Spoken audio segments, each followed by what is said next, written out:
habló y me dijo: amada, ven conmigo, tu invierno ya pasó, ya cesó la lluvia y se ha ido, ya no es tiempo de llorar, ya la tierra se cubrió de flores, ya se escucha la canción y es la voz del Santo Espíritu de Dios.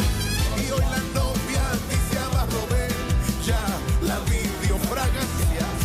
Y hoy la novia dice: amado, ven, la primavera dio su olor. Y hoy la novia dice: amado, ven, y ya la vi dio fragancia. Bendito, hermoso. Iglesia, nuestro tiempo llegó, nuestro tiempo llegó, tiempo de primavera.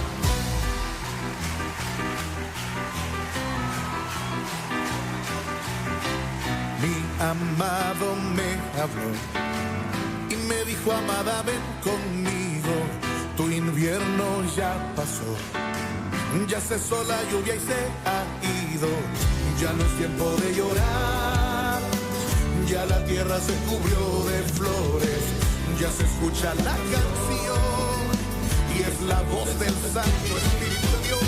Y hoy la novia dice: amado, ven, ya la vi dio fragancia. Y hoy la novia dice: amado, ven, la primavera dio su olor. Y hoy la novia dice: amado, ven, y ya la vi. Que el Espíritu Santo y la palabra son las dos cosas, ¿verdad? No solo es una cosa, sino las dos cosas juntas. El Espíritu Santo y la palabra nos edifiquen.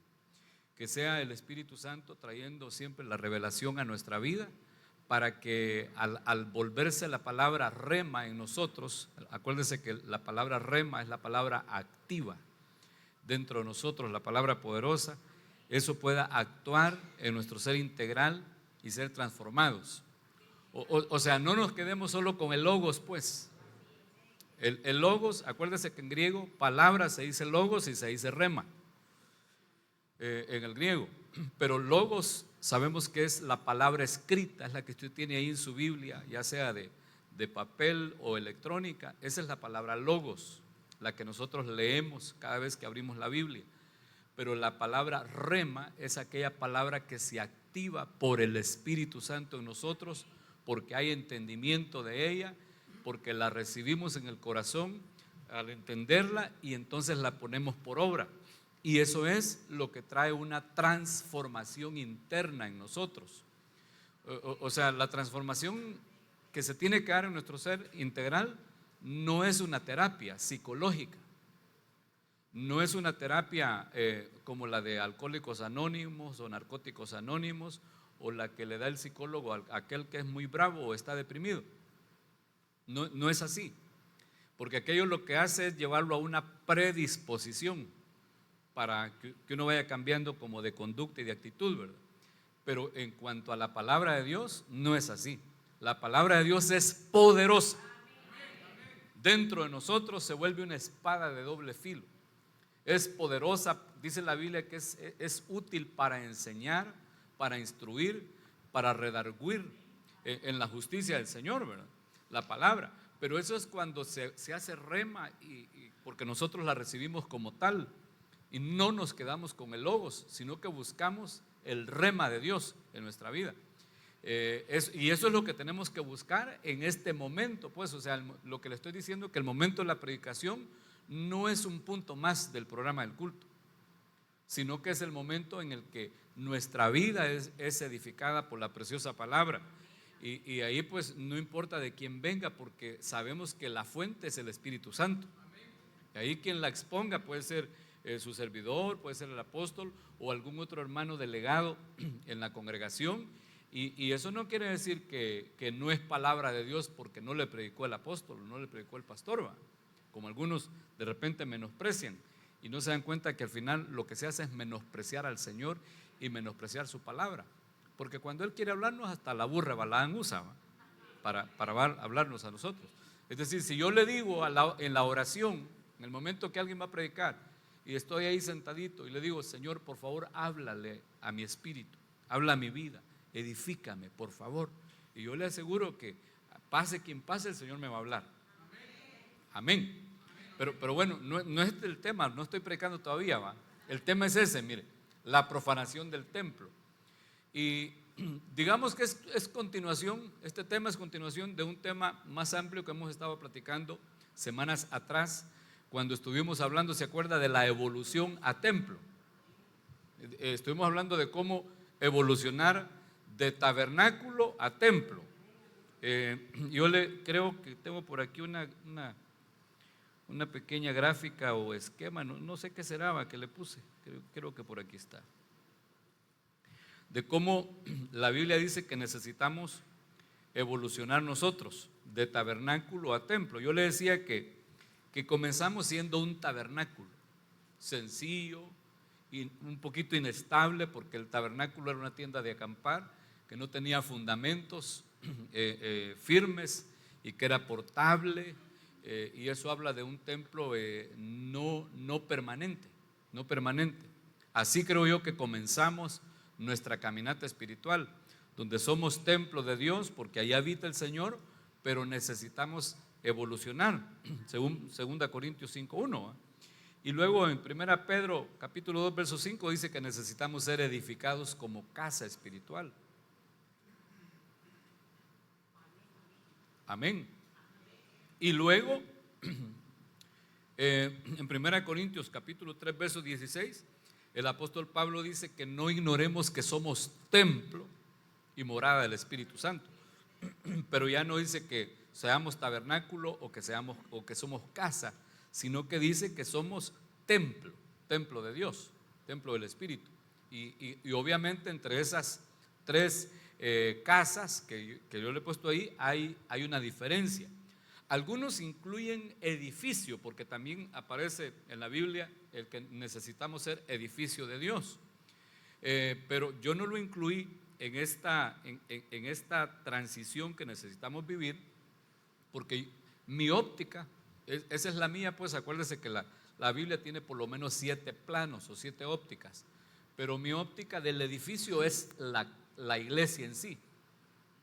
O sea, para mí el edificio es la congregación, edificio de Dios. Y cada uno de nosotros somos templo. Cada uno de nosotros somos tabernáculo, o somos casa, o somos templo. Y todos en conjunto venimos a ser edificio de Dios. Así lo veo yo, pues no sé si usted estará de acuerdo conmigo. Pero le estoy poniendo esto para que nos ubiquemos más o menos de lo que hemos venido platicando acerca de evolucionar y crecer a templo. Hemos platicado muchas cosas porque hemos abordado el tema no sé si 3 o 4 veces.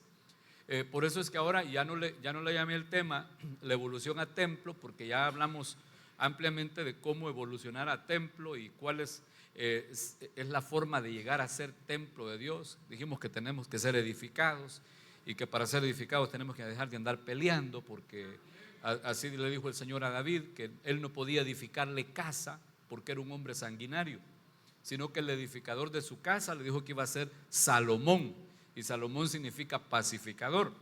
Estuvimos hablando de eso, también de las medidas. ¿Se acuerda que hablamos de las medidas del templo? Entonces, ahora con la ayuda del Señor, que yo entiendo pues que todos estamos procurando avanzar a templo, le quiero decir que si hemos llegado a ser templo del Señor, y no importa que estemos en condición de tabernáculo o de casa espiritual o de templo de Dios, sepa que podemos involucionar y que el templo se puede profanar. Se puede profanar. Fíjese que esa palabra profanar, yo se le he puesto aquí el concepto secular, no es el concepto bíblico, sino que es del diccionario español, de ese que le llaman el amansaburro. Profanación, dice el diccionario, por lo menos el que yo tengo acá en mi tableta, dice que es tratamiento ultrajante o irrespetuoso que se hace de algo que se considera sagrado o digno de respeto. Ay, perdóneme mi garganta hoy. Miren lo que es la profanación. La profanación, según el diccionario español, dice que es un tratamiento ultrajante o irrespetuoso que se hace de algo que se considera sagrado o digno de respeto. Entonces, como usted y yo hemos dicho que somos el templo de Dios. Amén. Entonces, eso quiere decir que su bello y hermoso cuerpo, ese que de vez en cuando usted lo lava y lo baña, ¿va?, y lo perfuma, es un lugar sagrado y consagrado para el Señor. ¿Sí o no? Así debería de ser.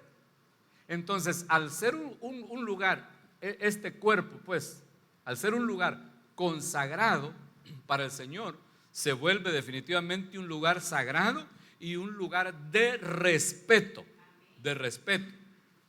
Y que cuando se trata este templo, de tal manera, pues, que sea, ¿qué le digo?, con algo ultrajante, ofensivo, nocivo, espiritual, algo que nos contamine por dentro, entonces estamos ultrajando el templo. Y entonces es cuando estamos profanando el templo de Dios.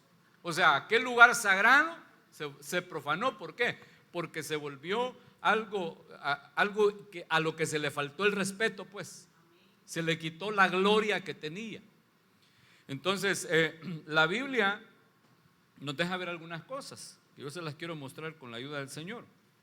La segunda carta al apóstol Pablo a los tesalonicenses dice en el capítulo 2, verso 3 en adelante, y yo le he puesto ahí la versión Biblia de las Américas: que nadie os engañe en ninguna manera, porque no vendrá el día del Señor, porque de eso habla el contexto, ¿verdad?, sin que primero venga la apostasía.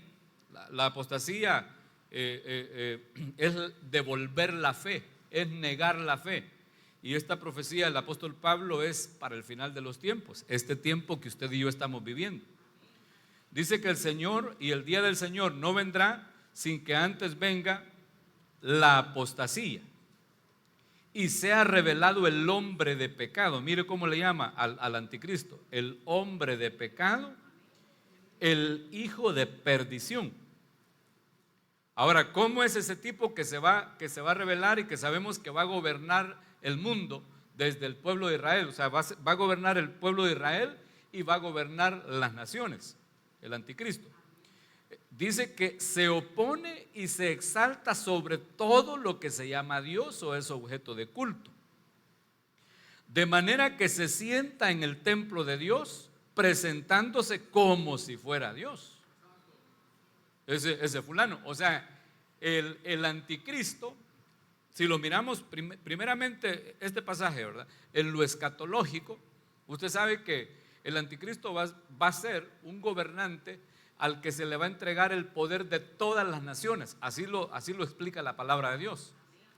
Dice que le van a ceder los gobernantes, los príncipes de la tierra, le van a ceder la autoridad a la bestia, porque la Biblia por alguna razón a los gobernantes les llama bestias, porque yo creo que esos son, hermano.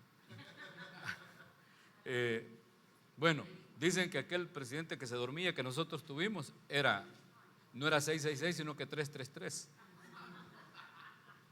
porque no era la bestia completa sino que medio bestia. Pero así le llama la Biblia, bestias. Entonces dice que los gobernantes de las naciones le entregarán su poder a la bestia. Cuando dice la bestia se refiere al anticristo, a este gobernante que describe acá el apóstol Pablo. Y él va a gobernar, repito, la nación de Israel y todas las naciones, y va a traer paz mundial por lo menos durante 3 años y medio. Va a traer paz mundial y los judíos van a estar alegres, contentos, porque van a decir: después de miles de años de esperar al Mesías, ya vino. Gran bajada que les va a pegar, ¿va? Y entonces dice la Biblia que a la mitad de la semana de años, lo dice el profeta Daniel, a la mitad de la semana, es decir, a los 3 años y medio, hará cesar el continuo sacrificio. O sea, a estas alturas de lo que le estoy platicando, ya en Jerusalén se habrá construido el templo de los judíos, conocido como el tercer templo, porque solo se han edificado 2 en la historia, ¿verdad? Y en ese templo se le va a estar rindiendo culto a Dios a la manera del antiguo pacto, a la manera del sacerdocio arónico.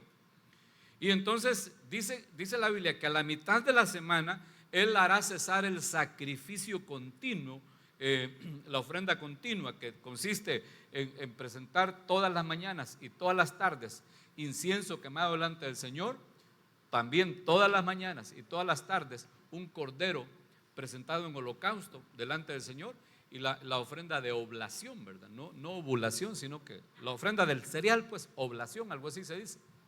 Entonces dice que hará cesar ese sacrificio y va a meter en el templo, ya le voy a dar algunos versículos, pero de lo que le estoy explicando, pues dice que va a meter en el templo la abominación desoladora de la que habló el profeta Daniel.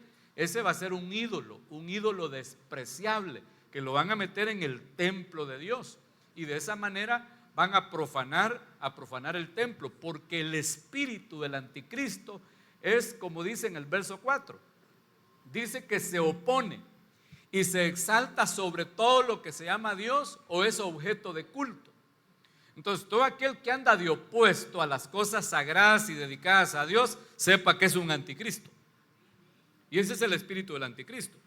Y luego dice que de manera que se sienta en el templo de Dios, presentándose como si fuera Dios. O sea que este fulano sí es bien cosa seria, hermano.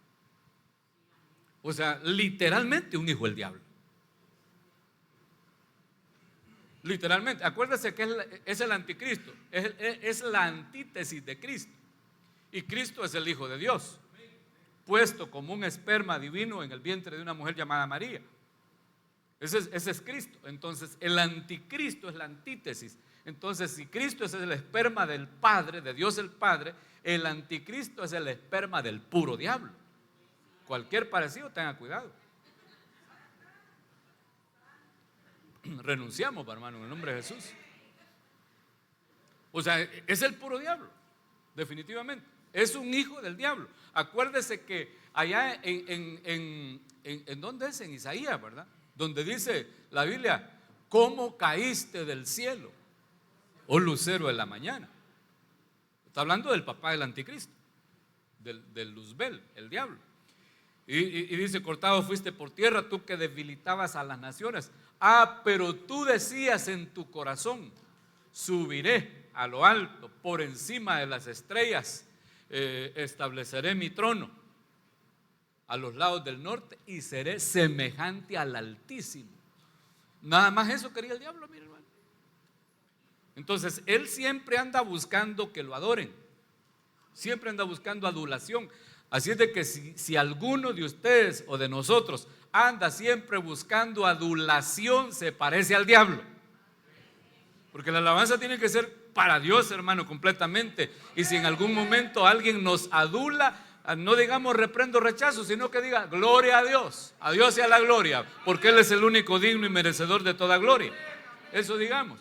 Pero aquel que anda ahí buscando que lo alaben, que lo adulen y que se siente triste si dirigió la alabanza y no le dijeron, ay, qué bonito dirigió, hermano. Es el diablo. O por lo menos el hijo, ¿va? O si anda ahí, ay, hoy me tocó servir, nadie me vino a decir si serví bien o serví mal. No, lo que anda buscando es que lo adulen. Y hay gente, y mire pues, hay gente manipuladora que le buscan el lado débil. Los manipuladores le buscan el lado débil a uno para poder manipularlo. Entonces, cuando a uno le gusta la adulación, con eso lo manipulan. Con la adulación. Yo bien me he fijado, fíjese, con la adulación. Llegan adulando de una forma así bien bonita. ¿Y qué si algo así como los goles que metía el mágico, ¿va? Así con un gran chanfle, ¿ve? Va el gol bien esquinado. Cuando uno ya lo golearon por la adulación. Cuando uno es así débil en esa área, pues. Pero bueno, el punto es que dice que se sienta en el templo de Dios y se presenta como Dios delante del pueblo de Israel. Se les hace pasar como Dios, se mete en el templo de Dios y se sienta como Dios, y aquellos lo van a aceptar, ¿verdad? Lo van a recibir y toda la cosa. Pues de repente les va a decir, pues ahorita ya no voy a ser yo el Dios, sino que les voy a poner a este, y va a poner la imagen de un ídolo horrible ahí dentro del templo de Dios, y de esa manera el templo va a ser profanado, porque lo que busca el anticristo es burlarse de Dios, burlarse de su templo. Ahora, eso es en lo literal, pero como nosotros en lo espiritual somos el templo, también el enemigo procura hacer eso con este templo. Con ese templo hermoso, glorioso que usted tiene, también intenta profanárselo. Entonces, si seguimos leyendo otros versículos, dice Daniel 11:31, se levantarán de su parte tropas que profanarán el santuario y la fortaleza, y quitarán el continuo sacrificio y pondrán la abominación desoladora dentro del templo. Eso dice el profeta Daniel. Entonces, ¿qué es lo que hace el enemigo? Porque aquí lo va a hacer literal, esto que estamos viendo en Daniel y en 2 Tesalonicenses, lo va a hacer en el templo ahí en Israel de forma literal, pero en nosotros procura hacerlo de forma espiritual, porque nosotros, usted y yo, somos el templo espiritual de Dios. Aquí habita el Espíritu Santo. Entonces viene Él para profanar este templo. Allá usted y yo si le permitimos, pero Él siempre anda buscando cómo profanar el templo de Dios, y la fortaleza, aquello que nos hace fuertes en el Señor, pues. Y entonces dice que viene para quitar el continuo sacrificio. Lo primero, antes de poner la abominación desoladora, el ídolo abominable dentro de nosotros, lo que va a pretender es quitar el continuo sacrificio. De esto estuvo hablando el apóstol Sergio esta semana en el estudio de pastores. Quitar el continuo sacrificio. Y el continuo sacrificio son todas aquellas cosas que nosotros, que la Biblia dice que nosotros necesitamos hacer continuamente. A ver, dígame qué cosas necesitamos hacer en nuestra vida espiritual continuamente. Uno, orar, ¿verdad? ¿Cómo dice el apóstol Pablo? Orar sin cesar. Orar sin cesar. Orar sin cesar. Entonces, ¿qué es lo primero que va a quitar cuando quita el continuo sacrificio? La oración. ¿Verdad que cómo nos roba el tiempo el TikTok? Lo que vamos a hacer quizás es que nos vamos a poner a orar ahí en el TikTok, hermano, para que los que se conecten pongan a orar con nosotros. Que le aseguro que ni siquiera un like va a tener si usted se pone a orar ahí. Póngase a bailar ahí un baile de la Shakira, y le aseguro que se va a hacer viral. Entonces, esa es una de las cosas que el enemigo va a quitar, y que de hecho, hermano, con todo el nivel de entretenimiento y tecnología que hay hoy en día, se está quitando. ¿O no? Dígame cuáles son las reuniones con menos asistencia. Las de ayuno y oración, hermano, son las que tienen menos asistencia. ¿Por qué? Porque es lo que no nos gusta hacer. Es lo que menos hacemos. Gracias, hermano. Es lo que menos hacemos. Pero eso deberíamos de hacerlo constantemente. Orar sin cesar. Entonces el espíritu del anticristo, antes de profanar el templo, lo que hace es quitar el sacrificio continuo. Quitarnos esa pasión, ese anhelo, ese deseo de estar delante del Señor en oración. ¿Qué más? ¿Qué otra cosa hay que hacer continuamente? ¿Cómo? Congregarse. Amén. ¿Usted se congrega siempre, hermano? Fíjese que me estoy acordando. Déjeme ver si dejé por aquí la presentación, porque no es el tema, pues. Este sí era el tema del apóstol, el continuo sacrificio. Pero creo que dejé por acá el esquemita que él presentó de las cosas continuas, de todo lo que la Biblia dice que tiene que ser continuo. Déjeme ver si se lo puedo poner ahí.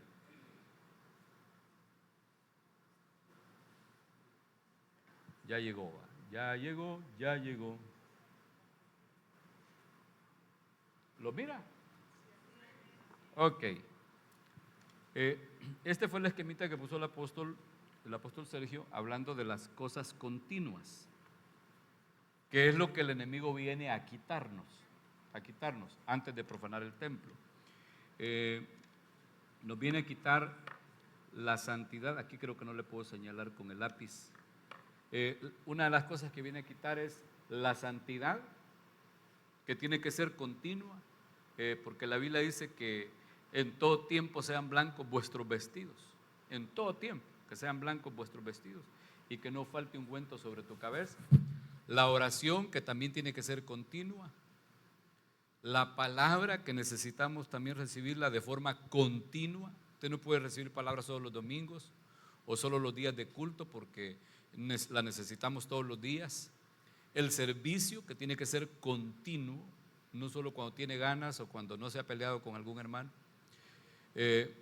La meditación en Dios y en la palabra tiene que ser continua. Acuérdese lo que dice David ahí en el Salmo 27, cuando dice: una cosa he demandado a Jehová y esta buscaré, que esté yo en su casa todos los días de mi vida. Congregarse continuamente.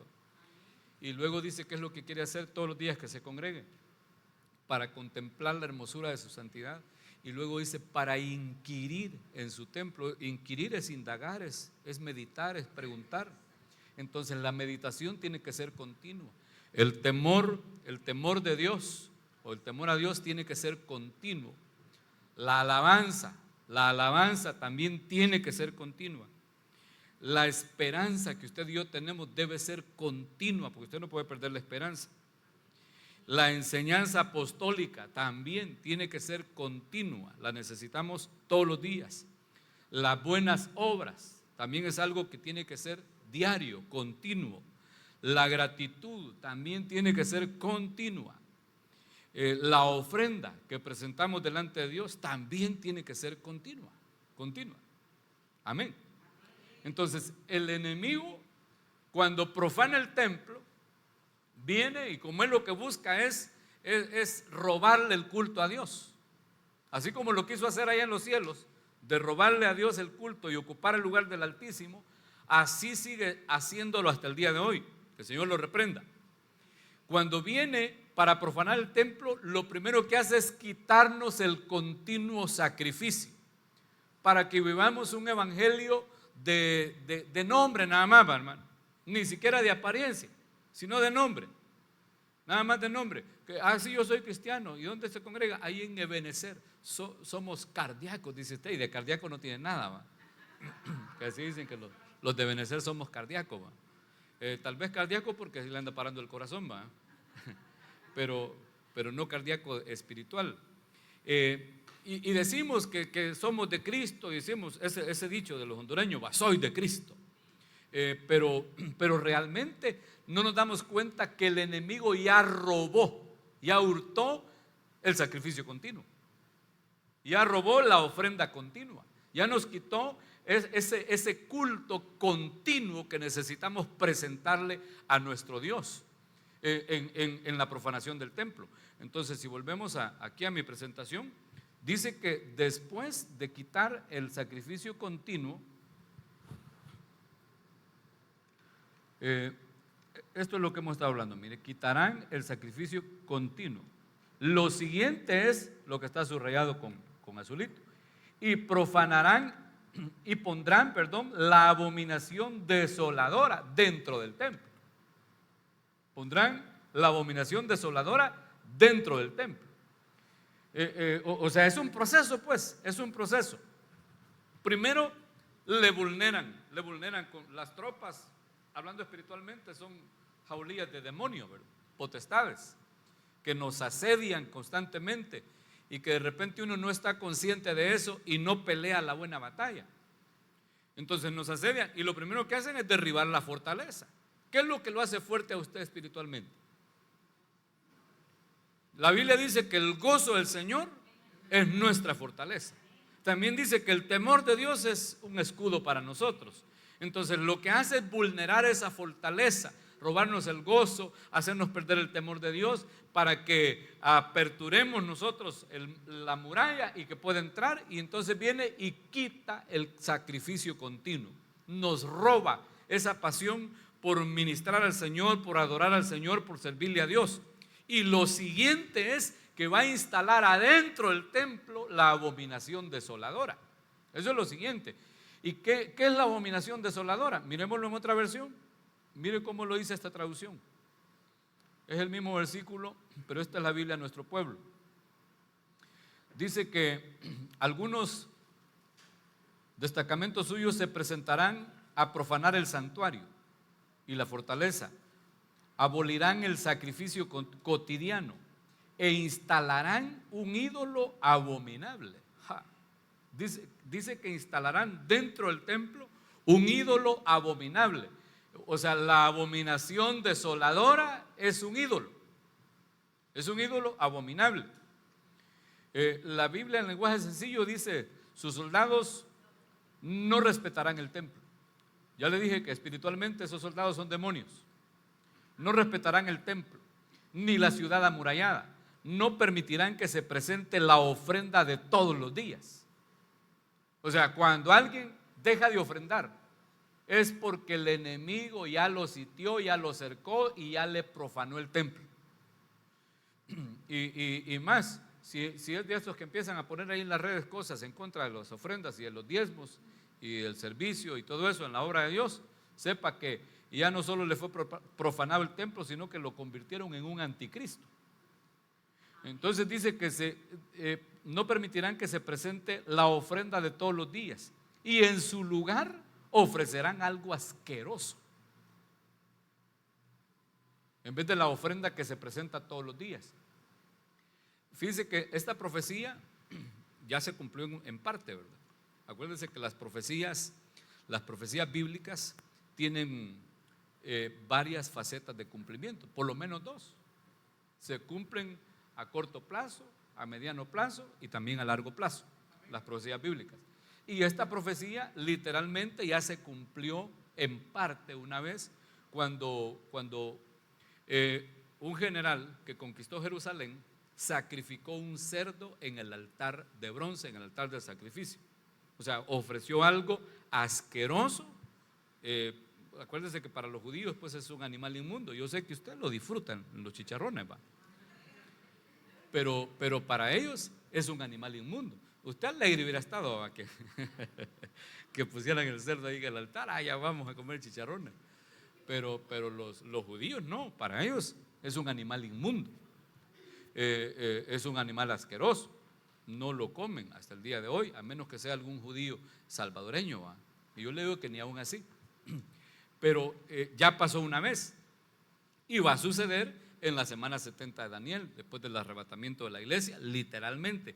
Pero espiritualmente pasa, hermano, pasa. No le digo que a cada rato, sino que siempre en nuestros templos, que de repente el templo es profanado y dejamos de ofrecer los sacrificios continuos al Señor, dejamos de presentarle una verdadera alabanza, y en lugar de eso ofrecemos algo asqueroso.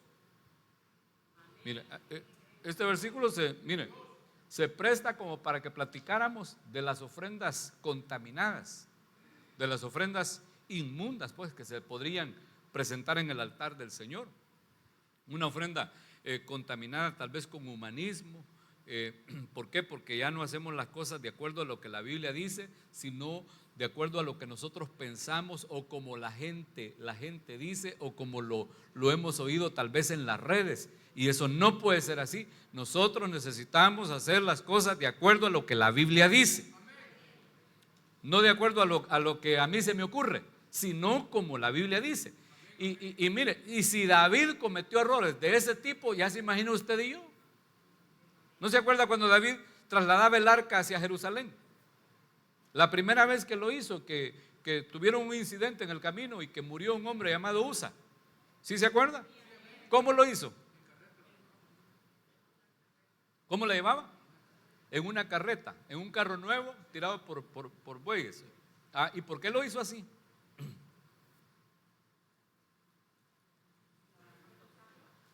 ¿Ah? No. ¿Ha leído la Biblia o no la ha leído, pues? ¿Por qué David la primera vez llevó el arca en una carreta? En un carro nuevo, dice la Biblia, tirado por bueyes. ¿Por qué lo hizo así? Porque no había leído la Biblia. Sí, por eso. Y había oído lo que decían en las redes.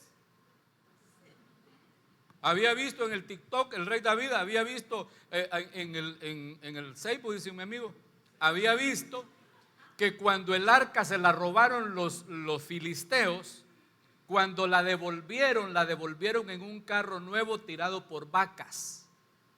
Así la devolvieron ellos. ¿Sí se acuerda usted de eso? ¿Ah? Sí, eran vacas recién paridas. Pero ese fue el consejo que dio uno de los brujos de los filisteos. Porque acuérdese que cuando ellos se robaron el arca, dice la Biblia que Dios los azotó y los hirió con tumores. Algunas Biblias dicen que eran hemorroides. Ajá. Ya se imagina todos que no se podían sentar, hermano. Ay, bien, ¿qué tal? ¿Cómo está? Ay, aquí que no me he podido sentar todos estos días. ¿Y cómo es eso? Solo parado. ¿Y por qué será? Pues, yo creo que es porque se trajeron el arca del Dios de Israel. ¿Será? Yo digo, llevémosla para qué otra ciudad, y se la llevaban para Cajutla, ¿va? Y que cuando llegaba allá, todos allá también así, ¿va, hermano? Con hemorroides. Y entonces dijeron, ya van 2 ciudades, probemos con otra, llevémosla para, ¿dónde? Para San Julián. Y allá también todos con hemorroides. Entonces cuando vieron que en 5 ciudades que estuvo el arca todos se enfermaron, dijeron, no, esta es la mano de Dios, hay que devolverles el arca a los israelitas. ¿Y cómo se las devolvemos? Decían ellos, ¿va? Porque nadie la quería tocar, le tenían miedo, ¿va? Entonces uno se le ocurrió y dijo, devuélvanla en un carro nuevo y que el carro sea tirado por 2 vacas recién paridas, porque las vacas recién paridas, si el ternero está ahí, no se iban a mover de ahí, ¿va? Y ahí van a entender ellos que sí, Dios estaba guiando a las vacas de regreso para Israel. Y pusieron ahí una ofrenda, hicieron, dice la Biblia, tumores de oro, y pusieron uno por cada ciudad para regresar el arca. Y bueno, la cosa es que así la regresaron ellos, ¿va? Los filisteos, es decir, la gente del mundo hizo un trato de esa manera de la presencia de Dios porque ellos así lo consideraban correcto. Pues entonces vino el David y se los copió. Pero si usted deje de andar de copión, como aquellos directores de alabanza que hasta los pujidos les quieren copiar a los cantores famosos, ¿va? Sí, me acuerdo de una canción que grabó por ahí un hermano que cantaba medio raro. Y yo le decía un día a un músico, ¿va? De allá de Acajutla, raro se oye esa canción, babos. Sí, pastor, como que está dando a luz, ya se ve. Y hay unos que hasta los pujidos le quieren hacer, ¿va? Al director de alabanza, y le copian la oración, le copian todito. Entonces no podemos andar de copiones. El rey David le copió a los filisteos y le fue mal. Y él amaba la presencia de Dios, pero le fue mal. Dice la Biblia que ese día que murió Usa se fue triste él, porque no pudo trasladar el arca hacia su casa. Y entonces la dejaron ahí depositada en la casa de Obed-Edom. Y entonces se fue él a su casa triste y toda la cosa. Y de repente le llegaron a contar como ¿cuántos meses estuvo en la casa de Obed-Edom? 2 meses. O 3 meses, va. Le llegaron a contar, David, Dios ha bendecido enormemente a Obed-Edom a causa del arca de Dios. Dijo David, no, si yo sabía eso, por eso yo la quería aquí en mi casa, pero no la pudimos traer. Sí, le dijeron, allá donde Obed-Edom todo está bendecido, hasta gemelos tiene la mujer porque todo está abundando. Las vacas no malparen, las gallinas ponen huevos puros avestruces, hasta los toros dicen que quieren parir, le dijeron. De tanta bendición que había, ¿va? Entonces dijo David, ¿y cómo hacemos para traerla? Pues, ¿cómo le hacemos? ¿Cómo le hacemos? Entonces se fue a leer la Biblia. Y cuando leyó la ley, halló que el arca no tenía que ser llevada en carros y menos por vacas, sino que tenía que ser llevada sobre los hombros de sacerdotes consagrados. Y entonces consagró a los sacerdotes, y hasta él, que no era sacerdote, se puso un efod de lino fino, que era vestidura sacerdotal. Y entonces sí trasladaron de forma bien bonita el arca hacia Jerusalén, cuando lo hicieron a la manera de Dios, porque el culto a Dios tiene que ser a la manera de Dios, no a mi manera, ni a su manera, ni a la manera del mundo, sino a la manera de Dios, así como Él ha dicho, así como Él dice. Entonces, volviendo al versículo, nosotros necesitamos ofrecer a Dios no algo asqueroso, porque si lo hacemos a nuestra manera o a la manera del mundo, va a ser algo desagradable para Él. Pero si lo hacemos a la manera de Dios, no va a ser una abominación. ¿Sí me está entendiendo? Entonces continuemos. ¿Cómo se puede profanar el templo? De muchas formas. Dice la Biblia en 2 Corintios capítulo 6, verso 16. ¿Y qué acuerdo hay entre el templo de Dios y los ídolos? Porque vosotros sois el templo del Dios viviente. Como Dios dijo, habitaré y andaré entre ellos, y seré su Dios, y ellos serán mi pueblo. Dice que, yo aquí creo que le voy a leer el contexto también. 2 Corintios capítulo 6, 16.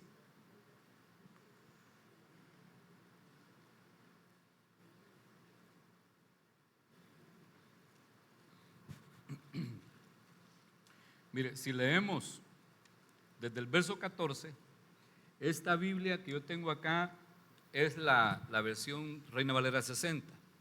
Mire cómo es el título que pone la Reina Valera 60. El templo del Dios viviente, porque nuestro Dios no es un Dios muerto, es un Dios que vive, es un Dios viviente. Entonces dice en el 14, no os unáis en yugo desigual con los incrédulos, porque ¿qué compañerismo tiene la justicia con la injusticia? Entonces no se una con los incrédulos. O sea, usted es el templo de Dios, y como es el templo del Dios viviente, dice, no os unáis en yugo desigual con los incrédulos, porque ¿qué compañerismo tiene la justicia con la injusticia? ¿Y qué comunión la luz con las tinieblas? O sea, no mezcle la chicha con la limonada. ¿Y qué concordia Cristo con Belial? Mire cómo va poniendo las comparaciones, y luego dice, ¿y qué acuerdo hay entre el templo de Dios y los ídolos? ¿Hay algún acuerdo entre el templo de Dios y los ídolos? Porque vosotros sois el templo del Dios viviente. Como Dios dijo, habitaré y andaré entre ellos, y seré su Dios, y ellos serán mi pueblo. Por lo cual, salid de en medio de ellos, y apartaos, dice el Señor, y no toquéis lo inmundo, y yo os recibiré.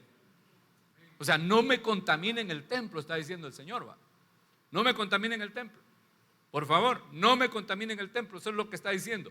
Entonces uno puede contaminar el templo en una asociación, en un yugo, pues, llámese amistad, asociación, negocio, lo que sea, con alguien que no es templo de Dios.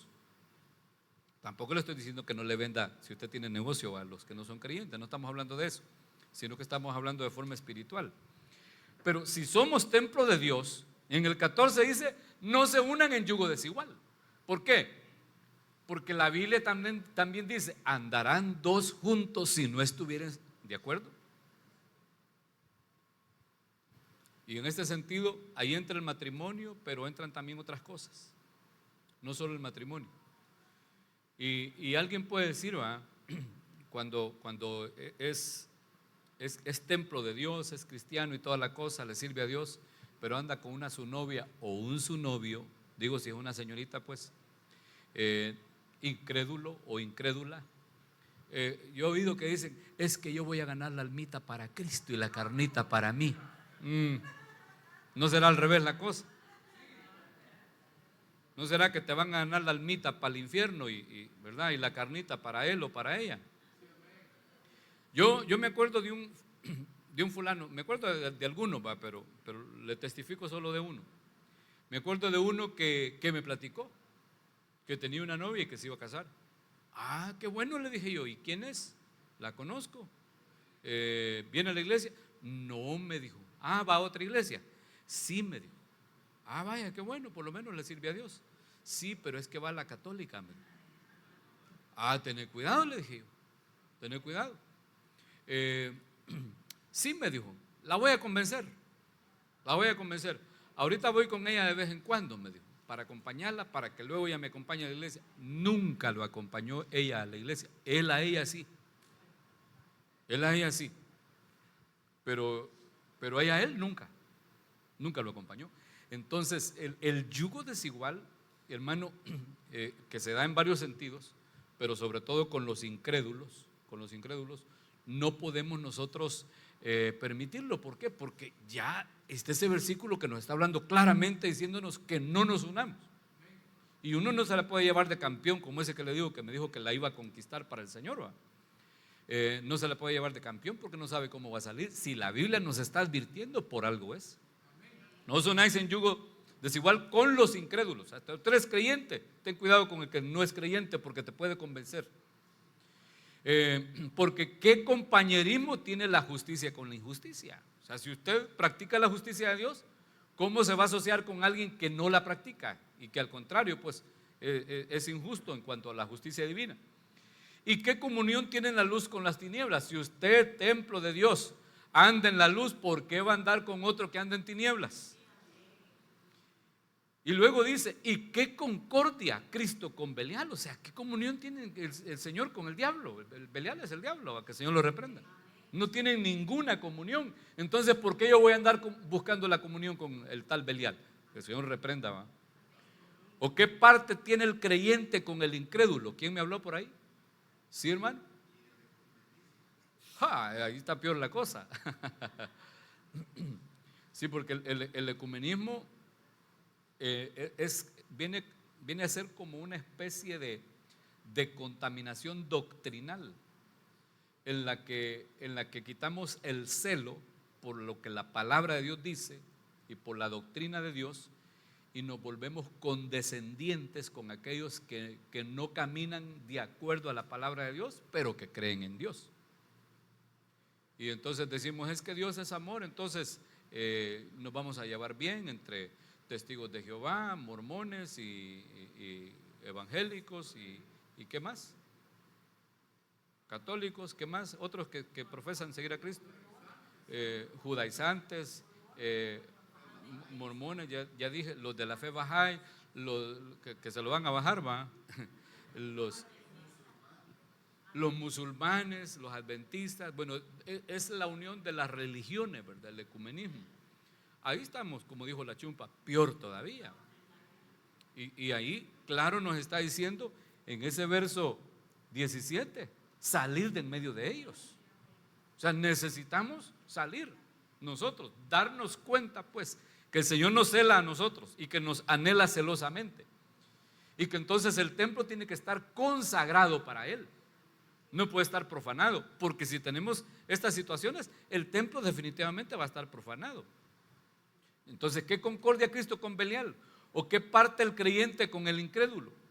¿Qué acuerdo hay entre el templo de Dios, o sea, nosotros y los ídolos? No tendría que haber ninguno, pero hay varios que tienen acuerdos, fíjense. Pero varios que tienen acuerdos.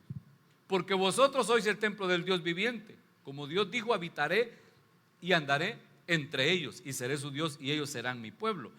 Entonces el templo se profana cuando tenemos nosotros relaciones ¿qué le digo? Con entidades de las tinieblas, sobre todo con la idolatría. Se profana, pero no solo con la idolatría. Ahora, al hablar de idolatría, la palabra que ahí se pone como ídolo, que se traduce como ídolo, cuando dice qué acuerdo hay entre Dios y los ídolos, en el griego se dice idolón, quizás un ídolo grandote, va. Eidolón, algo así se dice, eidolón. Y es una imagen que representa un dios falso, un dios pagano. Objeto que se hace para ser adorado. También es un fantasma porque es un espíritu. Acuérdense que la Biblia dice que detrás de cada ídolo hay un demonio, hay un espíritu. Por eso este diccionario dice que idolón significa también un fantasma o semejanza, ¿verdad? Semejanza de un fantasma o una idea o una imaginación, porque hay gente que es idólatra de ideas idolatran ideas, idolatran imaginaciones. Por ejemplo, ¿cuántos son del FMLN? Ya me va a decir amén, va. Que anda peleando ahí por Chafik todavía, diciendo Chafik vive. Si dice que vive, diga dónde va. Los que andan de rojo. Sí. No, yo no sé, yo sé que ya no pelea por Chafik usted, pero pelean algunos por su presi. Y ese sí es un idolón, mire. Un idolón, tenga mucho cuidado, pero mucho cuidado. Entonces, un ídolo puede ser una imagen que representa un dios falso o un dios pagano, pero también puede ser un espíritu, o también puede ser una idea, una ideología que se vuelve pues idolatría en nosotros. Y la gente que anda adorando, venerando ideologías, sepa que ni la Biblia ni la palabra de Dios pesa tanto en ellos como las ideologías que tienen. Y algunas no son ideologías, no, que ideologías. Y hermano, lo que vino a decir usted, ya me van a caer algunos hermanos. Ni siquiera saben dónde queda Madrid, pero ahí andan, es que yo soy del Real. Y lo peor es que hasta Dios meten en eso. Es que Dios es real, dice. Y vienen los otros, sí, pero el Señor predicaba en la barca. Tu abuelita, dígale. Sí, hermano, o sea, ¿cómo se van a ese extremo, digo yo? Yo no digo que no le guste el deporte, va, y que no sea tal vez medio fanático del fútbol, pero entonces póngase la camiseta del Sonsonate. Por lo menos, va. Aunque pierda, así como se alegra aún cuando pierde su equipo europeo. Pero tenemos ese tipo de idolatrías. Y se idolatra, bueno, equipos de fútbol, cantantes, hermano. Hay algunos que ahí tienen en el altar a Joaquín Magaña.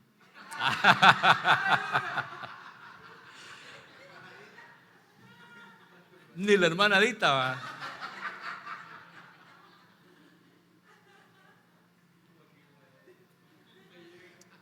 Idolatran artistas, idolatran dinero, hermano, el dinero, la profesión, cómo se le rinde culto al negocio y ese tipo de cosas. Porque sepa que todo aquello que ocupa en nuestro corazón un lugar más importante que Dios es un ídolo. Definitivamente va a ser un ídolo, porque en nuestra vida espiritual, en lo que es el culto, no puede cambiar el orden en la prioridad en el que está nuestro Dios. Él es el primero, Él es el primero, y tiene que ser siempre el primero y únicamente el primero. Pero si nosotros cambiamos eso por la familia, por ejemplo, ¿qué se le dijo? ¿Cuál fue el problema del sumo sacerdote Elí? ¿Cuál fue el problema del sumo sacerdote Elí? Va a ver si ha leído la Biblia. Otro examen. ¿Cómo? No, al revés. O sea, bueno, sí lo descuidó espiritualmente, va. Pero en lo literal, el reclamo que Dios le hizo fue que había honrado más a sus hijos que a Dios. Eso fue lo que Dios le dijo. Honraste más a tus hijos que a Dios. Eso le dijo el profeta. Entonces, cuando uno de repente honra más a los hijos o al cónyuge o a la familia, pues es porque no quiere sacrificar nada por Dios, sino que al contrario, quiere sacrificar a Dios por la familia y por los hijos. Y eso nunca nos va a llevar a nada bueno. A lo que llevó al sumo sacerdote Elí fue a la destrucción de su familia, la muerte de sus hijos y de él también, lamentablemente. Pero cuando nosotros estamos dispuestos, hermanos, a honrar a Dios primero y después darle la honra de vida al cónyuge, después darle la honra de vida a los hijos y también después darle la honra de vida a los padres, entonces Dios honra, porque Él honra a los que le honran. Él bendice a los que lo ponen a Él en primer lugar, definitivamente, definitivamente. Pero necesitamos entender que nuestro templo pues tiene que estar consagrado para Él, consagrado para Él, y no permitir que sea profanado por un ídolo desgraciado, hermano. No permitirlo. Mire cómo dice Génesis 31:19. Y mientras Labán había ido a trasquilar sus ovejas, Raquel robó sus ovejas. Perdón, robó los ídolos. Las ovejas se las robó el Jacob, ¿va? Robó los ídolos domésticos que eran de su padre. Mire, o sea que Raquel había sido creada en una casa donde habían ídolos. En la casa de Labán habían ídolos, y dice que eran ídolos domésticos. Ídolos domésticos. Mire cómo lo dice esta otra Biblia. Mientras Labán estaba ausente esquilando sus ovejas, Raquel aprovechó el momento para robar los ídolos familiares. O sea que hay ídolos familiares que están metidos ahí en la casa, ¿va, hermano? Que están metidos ahí en la familia. Ella se llevó esos ídolos, según ella, que le estaba haciendo un gran robo, toda la maldición se estaba robando la pobre, y eso le acarrió la muerte. Pero son ídolos, y son ídolos familiares, hermano, son ídolos que se van heredando por generaciones, que hay una generación que idolatró X idea, X cosa, y eso mismo se los traslada a los hijos, y luego los hijos a la siguiente generación, a los nietos, y así vamos. Son ídolos familiares que andamos llevando, hermano. Que Dios nos ayude, va, hermano. Que Dios nos ayude y que Dios tenga misericordia de nosotros para que abandonemos toda clase y forma de idolatría. Esta otra versión dice, y Raquel robó los amuletos de su padre. Entonces los amuletos, hermano, también son ídolos. Bote la pata de conejo, por favor. ¿Ah? La trenza de ajos, bote la herradura, bote todas esas cosas que tiene ahí como amuleto, porque yo conozco gente cristiana de años de ser cristiano y que nunca han dejado de ser brujos y hechiceros, porque el que anda con amuletos es brujo. O sea, Labán era un brujo, era un hechicero, porque tenía amuletos en su casa, ídolos domésticos, ídolos familiares, que eran amuletos. Y ese tipo de cosas no podemos tenerlos nosotros en casa, ni andar creyendo en esas tonterías de hay que hacerle contra esto, que contra lo otro. Eso es brujería, hechicería pura. Lo que pasa es que en tiempos antiguos la gente se daba a leer un poquito los libros de ciencias ocultas y decían, es que esto es un secreto, y se sabían alguna oración del libro de Satanás, ¿cómo se llama? El libro infernal o satánico, y aprendieron ciertas cosas. Por ejemplo, ¿qué le dijeron a usted que era bueno para el pispelo? No, pero el ajo eso es medicina, ¿va? Porque la cola de gato. ¿Qué tiene que ver el gato con el pispelo, va? ¿Ah? ¿Cómo? ¿Para la disipela? Que se pase un sapo en cruz, ¿verdad? Esa es brujería, hermano. Esa es brujería, esa es hechicería. Para el pispelo me dijeron una vez a mí, ponete un guacal de morro aquí me dijo, frente al ojo, y que te tiren 7 granos de maíz. ¿Y por qué no 2? Le dije. No, 7. ¿Y por qué no 8? No, es que es un secreto, me dijo. Si me lo está diciendo ya no es secreto. Sí, no voy a estar anotando ahí, hermano, para irlo a hacer. Pero esa es hechicería, pues, y es amuletería. Mire, oí cuando una señora de años de ser cristiana le dijo a otra, porque estaba un niño con sangre, con hemorragia nasal, y le dijo, con una pluma de gallina, mójenla en la sangre y escriban el nombre de él en el suelo y se le va a quitar, le dijo. Pero era una gran cristiana la hermana. Sí, pero qué barbaridad, ¿va? La chamana le decía yo después. Ya no le decía hermana, no que chamana. ¿Cómo?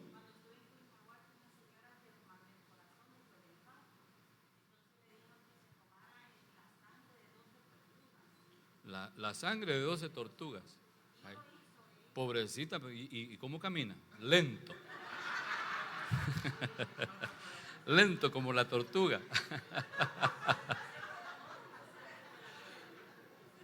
Después le tuvieron que dar de liebre, para que, de conejo, para que corriera. Entonces mire pues, dejen los amuletos. Porque algunos en los llaveros los cargan o en algún cuadro lo tienen ahí colgado o tienen la herradura ahí detrás de la puerta. Mucho cuidado con eso, porque esa es amuletería y eso es idolatría. Y lo que está haciendo es profanar el templo. Profanando su templo, pues, porque está ofreciendo algo asqueroso, que no se lo está ofreciendo a Dios. ¿Cómo la palabra de Dios no la tomamos y la obedecemos? Pero ese tipo de tontería es bien fácil, ¿va, hermano? Uno cae. O como aquel que le dijeron, fíjese, no, mejor no le cuento, va. Le dijeron, ¿querés prosperar? Diezma y ofrenda correctamente.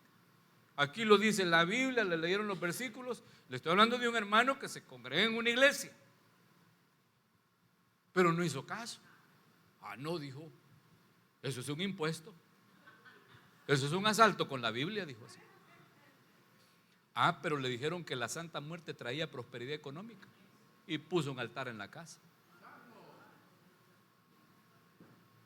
Pero le estoy hablando de un hermano que va a una iglesia y puso ahí el altar a la Santa Muerte y no se les metió el diablo a todos en la casa, pues, buscando que le llegaran chirilicas. Entonces, ¿cómo se cree bien fácil en lo de las tinieblas, del reino de las tinieblas?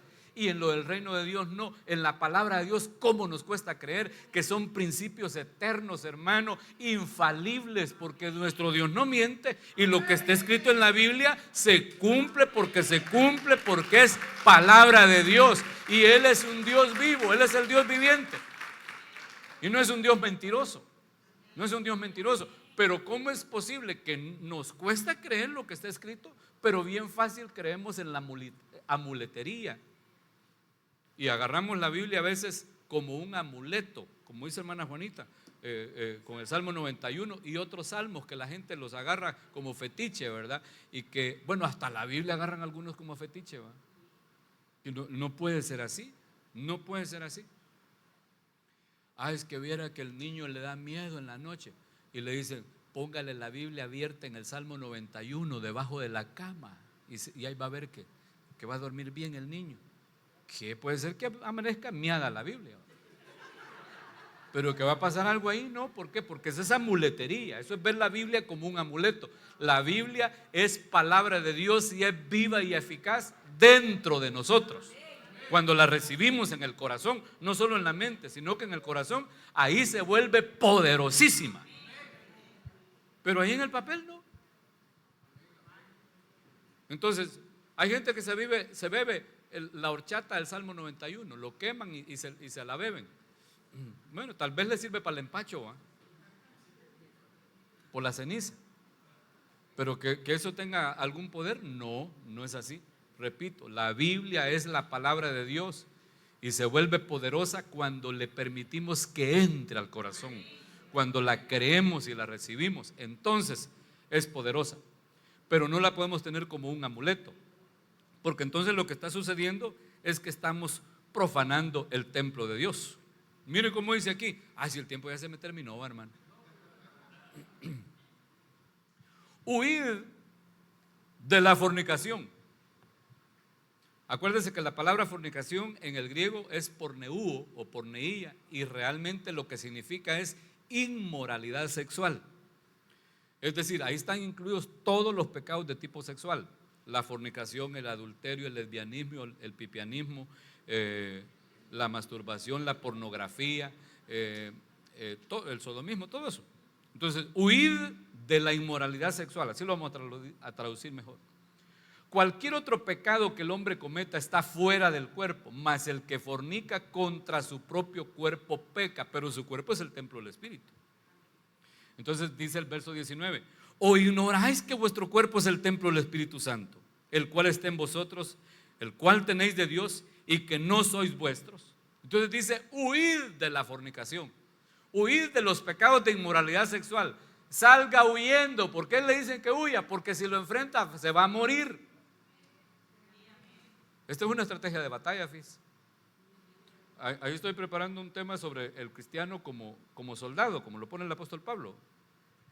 Y una de las cosas que vamos a estudiar en ese tema es que un soldado sabe de estrategias de guerra, estrategias de batalla. Y esa es una estrategia. O sea, un soldado sabe cuándo tiene que salir huyendo. Cuando está un general y está viendo que la batalla se está perdiendo, ¿qué es lo que dice? Retirada, tocan el cuerno, lo que sea, ¿va? Y anuncia retirada. ¿Por qué? Porque si se quedan van a ser aniquilados. Entonces, cuando dice aquí el apóstol Pablo huir de la fornicación, es porque es algo con lo que no podemos humanamente luchar nosotros. Por eso es que usted mira que José salió huyendo, ¿va?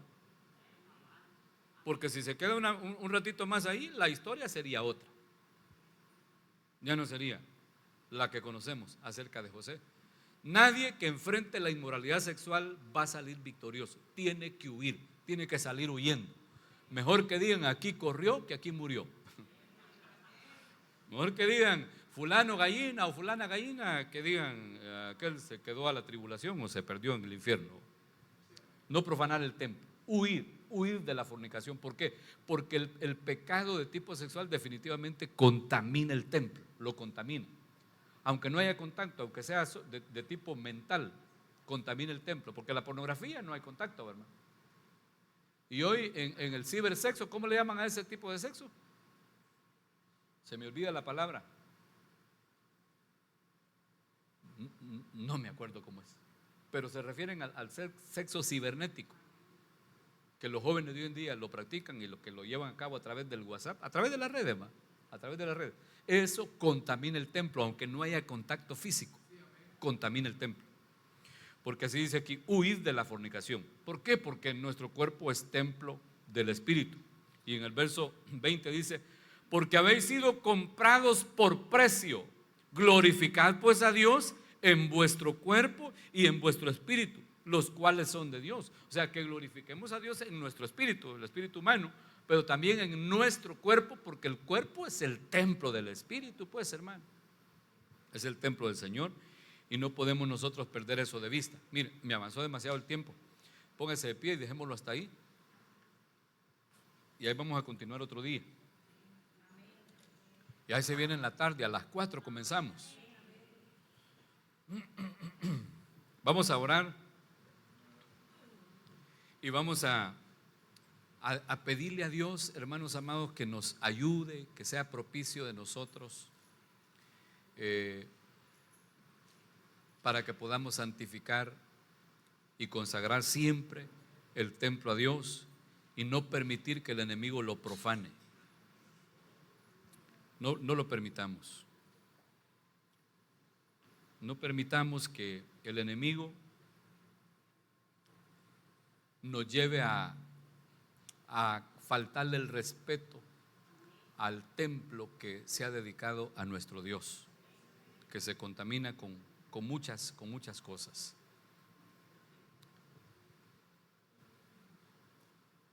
Y si hubiese alguien esta mañana que no tiene a Cristo en su corazón y quiere recibirle, esta es una oportunidad que Dios le está dando para poder acercarse a Él. Vamos a orar. Padre bueno, venimos a tu presencia, Señor amado, agradeciendo tu palabra, agradeciendo tu enseñanza, pues sabemos que tú hablas a tiempo y también fuera de tiempo. Señor mío, tú hablas antes de que nos pasen las situaciones y también nos hablas en el momento en el que estamos involucrados en algo. Por lo tanto, cualquiera que sea nuestra condición, te ruego, Señor, que tu revelación llegue, que tu palabra, Señor, alumbre en nosotros los ojos de nuestro entendimiento, y que sea, como dice el Salmo 119, como esa lumbrera, como esa lámpara y esa lumbrera que alumbra nuestro camino, que alumbra nuestros pasos. Señor, en el nombre de Jesús te lo pido.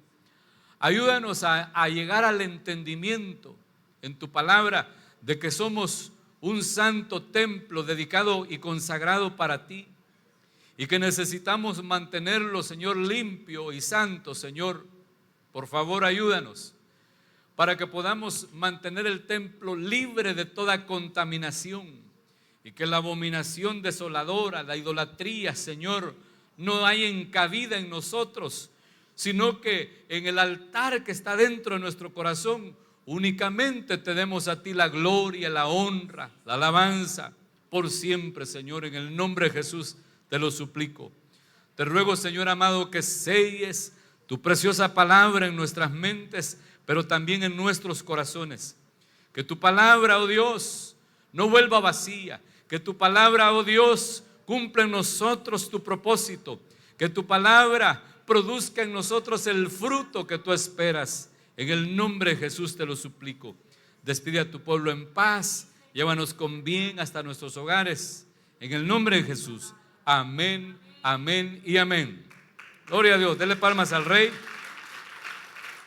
Que el Señor le bendiga.